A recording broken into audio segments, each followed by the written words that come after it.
adalah pengadaan teknologi-teknologi terbaru. Tapi kuncinya bukan semata-mata pada teknologinya. Kuncinya adalah pada pelibatan semua secara semesta. Yang tidak kalah penting adalah mekanisme untuk merespon balik apabila terjadi kondisi serangan. Pak Anies juga terlalu teoritis, semuanya bagus, indah. Barang yang kita beli, kita harus kuasai know-how. Tidak hanya bicara-bicara yang baik-baik saja. Internetnya dan coveragenya harus tinggi. Maka kalau kita kemudian membuat satu sistem infrastruktur yang bagus, jangan dikorupsi.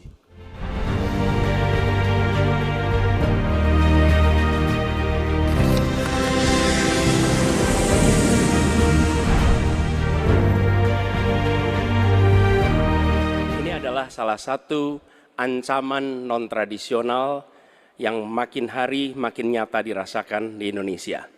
Kita merasakan keluarga-keluarga kita, HP, komputer, menghadapi tantangan hacking. Karena itulah menurut kami perlu sekali kita membangun satu struktur pertahanan cyber yang serius.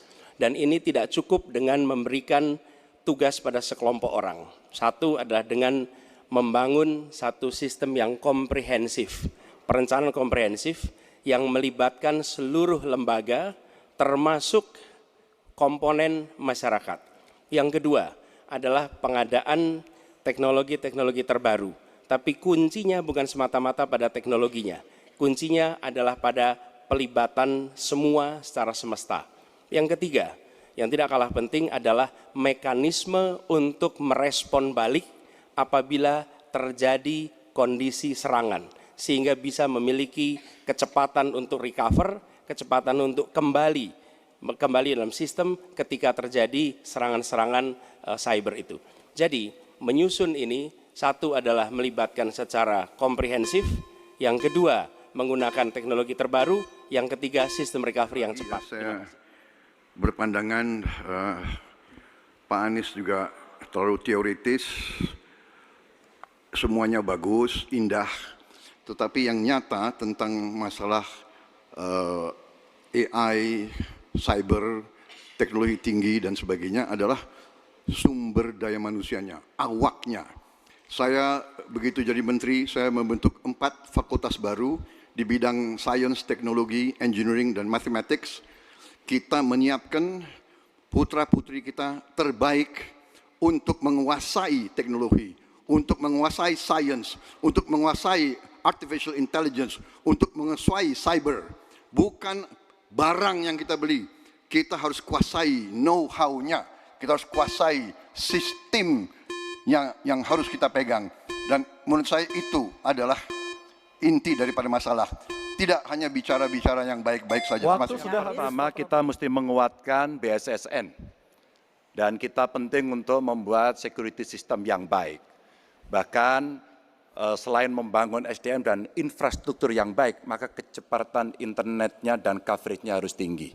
Maka kalau kita kemudian membuat satu sistem infrastruktur yang bagus, jangan dikorupsi.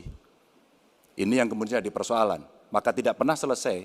Dan tentu saja LPDP itu punya potensi yang sangat tinggi untuk memberangkatkan orang-orang, anak-anak hebat ke sana. Namun demikian, ketika mereka sudah balik, mereka mesti diberikan ruang untuk bisa bekerja. BRIN bisa kita libatkan.